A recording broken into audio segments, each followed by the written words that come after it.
Alrighty guys, welcome to our NBA video here today for Wednesday, January 4th, 2023. And if you find yourself enjoying these videos every day and you want to show some support, please feel free to pick up a package on my website at patreon.com/BrockPage. Now, of course, I'm going to recommend that you pick up my all-inclusive board member package. It gives you access to every single play, every single package, every single day for the next 30 days. If you sign up here today, it literally gives you full access to every play I give out on that site and every single membership that's offered there. And if you sign up for that website here today, it's going to work out to be just $1.66 a day over the long term. Certainly good value for you, as I'm posting anywhere between 4 to 6 personal sports bets on that site every single day.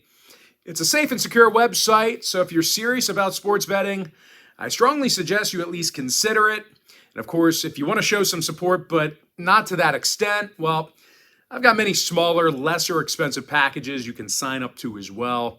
Now, you may be wondering what the difference is between what I do on Patreon and what I do here on these free videos. Well, what I do on the videos is I'll handicap the entire slate of games in any given sport, side and total. And what I do on my website is, well, I actually share with you which one of these free plays on these videos that I'm actually betting on personally. And with that, guys, let's go ahead and dive into some free content. We're going to take a look at the Pacers at the Sixers, 7 o'clock Eastern tip-off. Philadelphia is minus 7.5, totals 232 and a hook. Now, the Sixers have been solid at the Wells Fargo Center. They're 15-5 in their own building, and they allowed just 105 points a game there. When it comes to defending the three-pointer, nobody's doing it better than Philadelphia. These guys have the lowest defensive three-point percentage in the NBA. Now, when it comes to offensive production, Joel Embiid's averaging a team-high 33.5 points a game, and that is an Eastern Conference best in that category. Meanwhile, James Harden's scoring 22 points a night himself, along with 11 assists. Now, they're facing a Pacer team who's certainly had their issues on defense. These guys are in the bottom 5 in guarding the three-pointer. When it comes to rebounding the basketball, the Pacers are also in the bottom 3 in defensive boards on the road. Now, injury-wise, Tice and Brown are still out. Duarte is questionable. Meanwhile, for Philly, they are mostly healthy at the moment. No significant inactives I can report to you now. Now, when it comes to the total, the Sixers saw unders against the likes of OKC, Detroit, and Toronto. Meanwhile, Indy's 12-6 to the under as the official road team. I'm going to lean toward Philadelphia, minus 7.5, under 232 and a hook. Next game, Grizzlies, Hornets, 7 o'clock East. Memphis is minus 7, totals 234.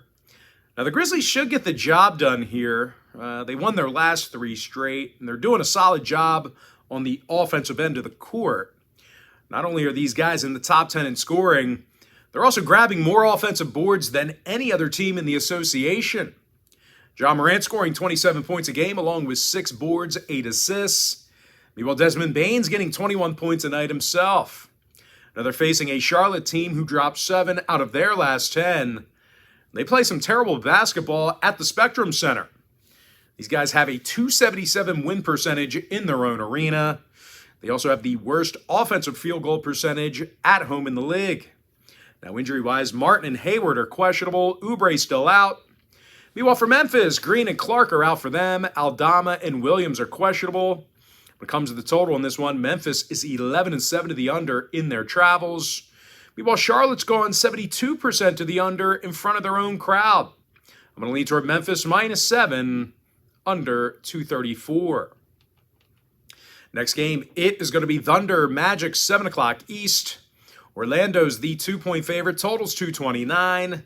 And even though OKC's top scorer is questionable, the Magic remembered how to tank again. They lost their last 3 straight. They also have a handful of guys who are out or potentially out, a bunch of suspended guys. Mo Wagner, Bol Bol, Admiral Schofield, Franz Wagner, Jalen Suggs, and Kevon Harris. They're all sitting out, like I said, either due to suspension or injury. But even when these guys are mostly healthy, the Magic do have a terrible time getting on the scoreboard. They're in the bottom 5 in the entire league in points per game. Now they're facing a Thunder team who's got their fair share of injuries themselves. Shai Gilgeous-Alexander is questionable. Pokusevski and Robinson Earl are still out. Having said all that, though, OKC's played some fairly good defense in certain areas. They're in the top 10 in defensive field goal percentage on the road. They also have one of the lower defensive three-point percentages on the road in the West. When it comes to offensive production, Josh Giddey's shooting over 47% from the field, and he's averaging 15 points a game. Meanwhile, Jalen Williams, he's making over 51% of his field goals himself, and he's averaging just about a dozen points a night as well. Now, injury-wise, once again, Shai Gilgeous-Alexander and Ousmane Dieng, they are both questionable. Pokusevski and Robinson Earl, they are out. Now, total-wise, OKC went 60% to the under in their last 10. Orlando saw unders against the likes of Washington, Detroit, and Toronto themselves. I'm going to lean toward OKC +2, under 229. Next matchup, Suns, Cavaliers, 7 o'clock East.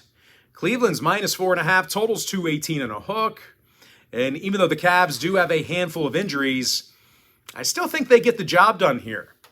They're 7-3 straight up in their last 10, and they've been nearly unbeatable in the Rocket Mortgage Fieldhouse. They're 17-4 straight up in their own building, and they covered the point spread in 71% of those contests. Now, Donovan Mitchell, he's scoring 29 points a game, and he's making 41% of his three-pointers. Meanwhile, Jared Allen's in the top 10 in rebounding, and he also scores 14 a game. They're facing a Suns team who doesn't really travel well themselves. Out of 19 road games this season, the Suns got the W just 31% of the time. When it comes to the injury report, Crowder, Booker, and Johnson are still out. Meanwhile, for Cleveland, Garland and Mobley are questionable. Dean Wade is out for them. And when it comes to the total, Cleveland saw unders in 5 out of their last 7 home games against a Western Conference opponent. Meanwhile, Phoenix is 8-3 to the under against the Eastern Conference themselves. I'm going to lean toward Cleveland -4.5, under 218 and a hook. Next ball game, it is going to be Bucks Raptors, 7:30 p.m. East. Toronto's -3, totals 228.5. And even though they are favored at home, the Raptors lost 7 out of their last 10. And they're one of the worst shooting teams in the East. The Raptors have a lower team three-point percentage than any other squad in the NBA. And no real surprise here, guys. Toronto finds themselves in the bottom 5 in shooting from the field as well. Now they're facing a Milwaukee team on the other side who plays some pretty tough defense. These guys are currently in the top 5 in the league in guarding the field goal. They're also allowing fewer points a game than most clubs in the Eastern Conference. Now, scoring-wise, Giannis Antetokounmpo, he averages over 32.5 points a game, along with 11 boards. Meanwhile, Bobby Portis, he's grabbing double-digit rebounds a night himself, along with 14 points. Now, injury-wise, Chris Middleton is still out. George Hill is questionable. Meanwhile, for Toronto on the other side, Otto Porter still out for them. When it comes to the total, Toronto's 7-4 to the under against Eastern Conference opponents at home. Meanwhile, Milwaukee's gone 11-6 to the under in all of their road games. I'm going to lean toward the Bucks +3, under 228.5. Next matchup, it is going to be Spurs-Knicks, 7:30 p.m. East. The New York Knicks are -9.5, totals 227. And even though this is a big number, the Knicks should be able to cover. They covered the point spread in 3 out of their last 4. And in addition to that, they do play some exceptionally tough defense. The Knicks are in the top 3 in defensive field goal percentage. They also have one of the lower defensive three-point percentages in the entire league. Now, offensively, Julius Randle averages a team-high 24 points a night, along with 9.9 rebounds. Meanwhile, Jalen Brunson scoring over 20 points a game himself. They're playing the worst defensive team in the league in San Antonio. These guys give up more points a game than any other club in the NBA. And no real shocker here, guys. They're also letting their opponents make over 52% of their field goals against them when they travel. That is also a league worst. Now, injury-wise, Vassell is questionable. Bates Diop, he is out. He is scratched. Meanwhile, for New York, Rose is questionable. Barrett and Toppin are still out for them. When it comes to the total, the Knicks saw 6 out of their last 8 get over the number. Meanwhile, San Antonio's 11-6 the over as the official road team. No real shocker there. They just give up a whole bunch of points. I'm going to lean toward the Knicks, -9.5, over 227. Next matchup, it is going to be Nets, Bulls, 8 o'clock East. Brooklyn's the 5-point favorite, totals 235. Now, the red-hot Nets have won a dozen straight. They actually haven't lost a game since December 4th, exactly a month ago. When it comes to shooting, no one's doing it better than Brooklyn. They're draining nearly 40% of their three-pointers. Now, they also have the highest offensive field goal percentage in the entire league. Nicholas Claxton makes a staggering 74% of his field goals. That is a league best. Meanwhile, Kevin Durant averages over 29.5 points a game. That's a team high. They're facing a Chicago club who plays just .500 basketball at home. And they struggle guarding the three-pointer themselves. These guys have a higher defensive three-point percentage than any other team in the association except for one. When it comes to rebounding the basketball, these guys are in the bottom 10 in offensive boards. Now, injury-wise, Bradley and Green are out. Drummond's questionable. When it comes to the total, 5 out of the Bulls' last 6 ball games did get over the number. Meanwhile, Brooklyn went 60% to the over in their last 10. I'm going to lean toward Brooklyn, -5, over 235. Next contest, it is going to be Rockets, Pelicans, 8 o'clock Eastern tip-off. New Orleans is -7. Why are we not finding it here? Is it not on the screen, or am I just passing it? There it is. Rockets, Pelicans, 8 o'clock East. New Orleans is -7, totals 228.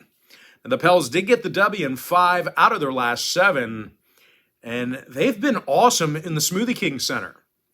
They're 16-4 straight up in their own arena. They allow just 109 points a game there. And when it comes to offensive production, C.J. McCollum scoring 20 points a game, and he also averages 4 boards, 6 assists.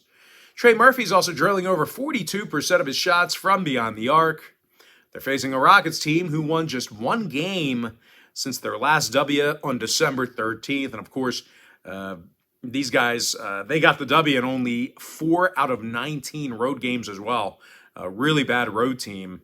Now, no real surprise here, guys. The Rockets' biggest issue is offensive production, or lack thereof, however you want to look at it. They're second to last in scoring, and they're the worst field goal shooting team in the association. Now, injury-wise, Tate is still out for Houston. Meanwhile, for the Pels, Nance, Ingram, Zion, and Liddell are out for them. When it comes to the total, New Orleans went 80% to the over in their last 10 ball games. Meanwhile, Houston saw overs against the likes of Dallas, Chicago, and Orlando. I'm going to lean toward the Pelicans, -7, over 228. Next ball game, it is going to be Blazers, Timberwolves, 8 o'clock Eastern start time. Minnesota's -1, totals 233.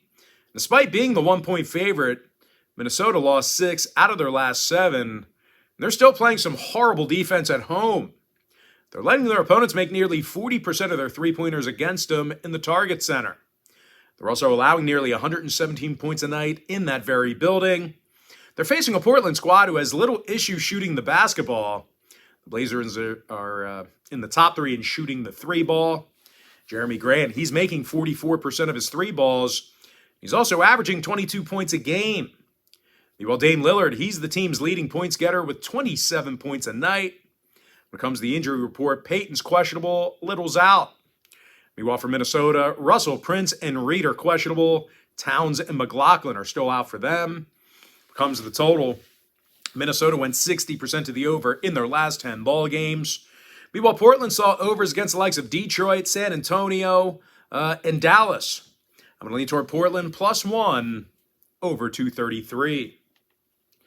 Next matchup, Hawks, Kings, 10 o'clock East. Sacramento's -1, totals 244. And even though the Kings are in the second of a back-to-back, I still think they should get the dub here. They're scoring over 122 points a night in the Golden One Center. They're also making nearly 52% of their field goals there. Domantas Sabonis, he's drilling 62% of his shots from the field this year. He's also making 41% of his shots from beyond the arc as well. Meanwhile, De'Aaron Fox, he leads the squad with 23 points a night. Now, they're playing an Atlanta team who lost their last 4 straight, and they really perform poorly on the road. These guys are just 6-12 away from Atlanta. And no real shocker here, guys. The Hawks are allowing nearly 120 points a night in their travels. Now, injury-wise, Clint Capella's out for Atlanta. When it comes to the number, Atlanta's 13-5 to the over in their travels. Meanwhile, Sacramento's gone 67% to the over in the Golden One Center. I'm going to lean towards Sacramento -1 over 244. Next contest, Pistons-Warriors, 10 o'clock Eastern tip-off. Golden State's -7, totals 233. Now, the injured Warriors continue to roll. They won their last 5 straight, and they continue to be virtually unbeatable at the Chase Center. Golden State's now 17-2 in front of their own fans. They have one of the lower defensive field goal percentages at home in the league. Now, defensively, the Warriors are also holding their opponents to a league-low 29% shooting from 3 land at home. When it comes to offensive production, Jordan Poole scoring 20.5 points a game. Now, Klay Thompson, he's making nearly 40% of his shots from downtown as well. They're facing a Pistons team who lost 8 out of their last 10, and they currently have the worst record in professional basketball. These guys are just 10-30 on the year. When it comes to the injury report, Livers and Bagley are still out. Hayes is probable. Meanwhile, for Golden State, Wiggins, Green, and Wiseman are scratched. Steph Curry's still out with that shoulder as well. Now, total-wise, Golden State went 60% to the over in their last 10. Meanwhile, Detroit saw 6 out of their last 10 get over the total as well. I'm going to lean toward Golden State -7 over 233.